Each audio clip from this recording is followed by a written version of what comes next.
নমস্কার বন্ধুরা, সিম্পল রন্ধনশালাতে আপনাদের সকলকে স্বাগত। আজ আমি আপনাদের সঙ্গে একটি স্পেশাল রেসিপি শেয়ার করে নিতে চলেছি। একটি অসাধারণ এবং অন্য রকমের chicken recipe, Lahori green chicken.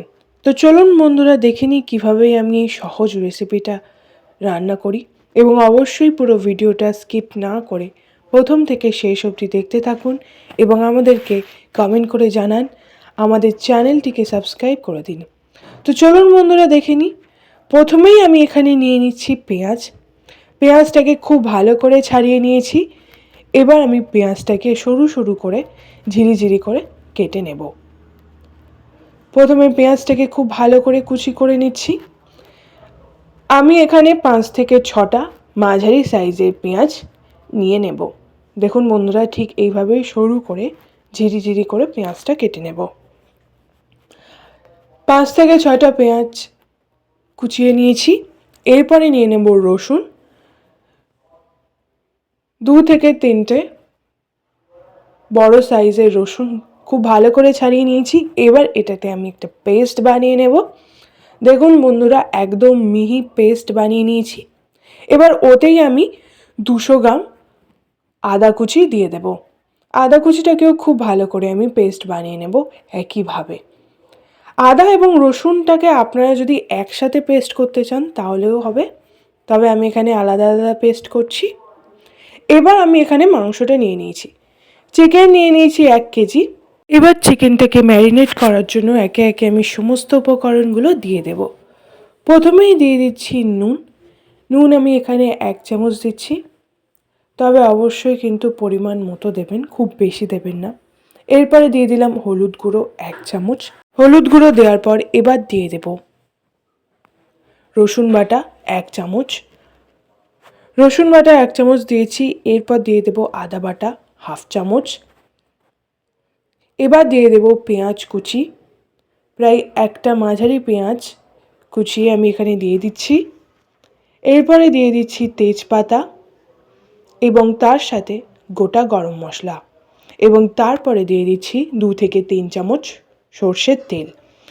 সমস্ত উপকরণগুলো খুব ভালো করে মাংসের সাথে আমি মিশিয়ে নেব। অবশ্যই খেয়াল রাখবেন, তেলের পরিবর্তে আপনারা কিন্তু ঘি ব্যবহার করতে পারেন, তবে সমস্ত মশলাগুলো কিন্তু আমি কম পরিমাণেই দিয়েছি।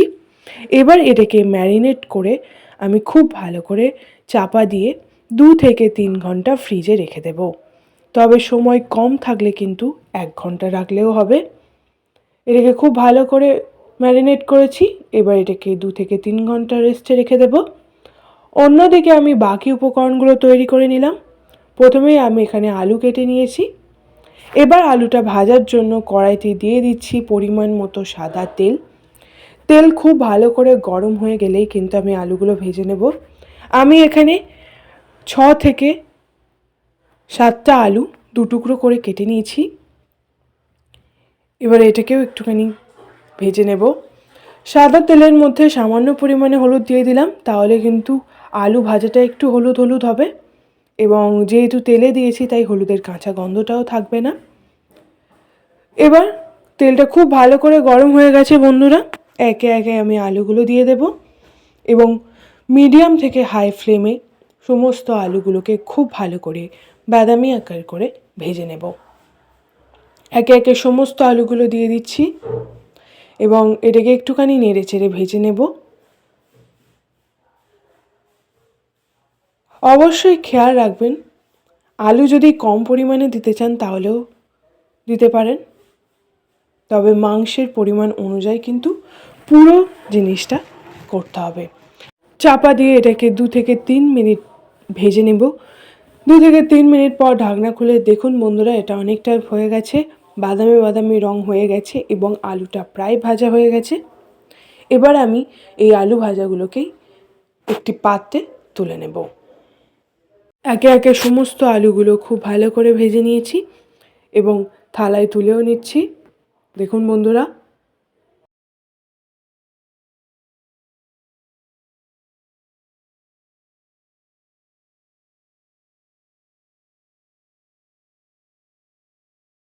আলু ভাজা রেডি। এবার আমি বাকি জিনিসগুলো বানিয়ে নেব। ওই তেলেই আরও কিছুটা পরিমাণে তেল দিয়ে প্রথমেই দিয়ে দিলাম তেজপাতা ফোড়নের জন্য, তারপরে দিয়ে দিলাম গোটা গরম মশলা অর্থাৎ গোটা এলাচ, দারচিনি এবং গোটা লবঙ্গ, তার সাথে দিয়ে দিলাম শুকনো লঙ্কা। সমস্তটা খুব ভালো করে ফোড়ন দেওয়ার পর এবার আমি দিয়ে দেব পেঁয়াজ কুচি।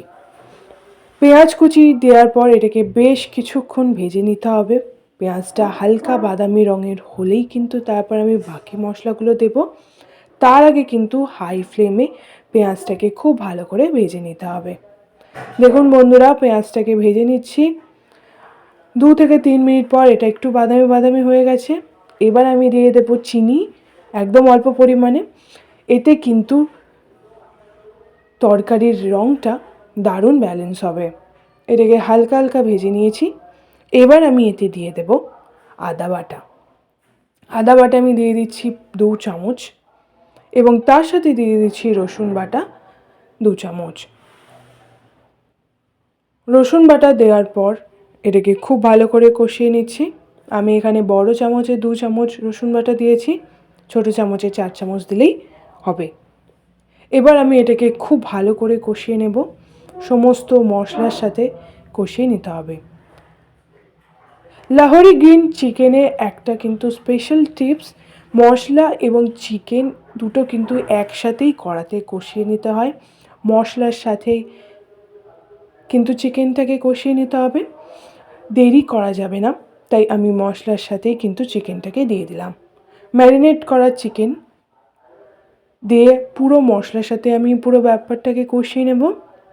তাহলে কিন্তু মশলার কাঁচা গন্ধও চলে যাবে এবং মশলা এবং চিকেন দুটো একসাথেই কিন্তু কষানো হয়ে যাবে। তো এভাবেই মিডিয়াম আঁচে 3 থেকে 4 মিনিট খুব ভালো করে এটাকে আমি কষিয়ে নেব। দেখুন বন্ধুরা, অনেকটাই কিন্তু কষানো হয়ে গেছে। লাহোরি গ্রিন চিকেনের এটাই অন্যতম টিপস যে মশলা এবং মাংস দুটো কিন্তু একসাথে কষিয়ে নিতে হবে, দুটো আলাদাভাবে কষালে কিন্তু হবে না। তো মিডিয়াম থেকে হাই ফ্লেমে এটাকে খুব ভালো করে আমি কষিয়ে নিচ্ছি। দেখুন বন্ধুরা, মশলার কিন্তু কাঁচা গন্ধ চলে গেছে। এটা ততক্ষণ হোক, ততক্ষণ আমি একটা স্পেশাল পেস্ট তৈরি করে নেব। মিক্সারে প্রথমেই নিয়ে নিয়েছি 2 আঁটি ধনেপাতা, ধনেপাতার সাথে নিয়ে নিয়েছি 4 থেকে 5টা কাঁচা লঙ্কা। এবার আমি এটার একটা পেস্ট বানিয়ে নেব। অবশ্যই সামান্য পরিমাণে জলও আপনারা দিতে পারেন। দেখুন বন্ধুরা, একটা মিহি পেস্ট বানিয়ে নিয়েছি। এবার চিকেনের মধ্যে ওই ধনেপাতা এবং কাঁচা লঙ্কার পেস্টটা আমি দিয়ে দেব। লাহোরি গ্রিন চিকেনের আরও একটা গুরুত্বপূর্ণ উপকরণ হলো এই ধনেপাতা এবং কাঁচা লঙ্কার পেস্ট। এটা দেওয়ার পর এটাকে আরও কিছুক্ষণ আমি কষিয়ে নেব। দেখুন বন্ধুরা,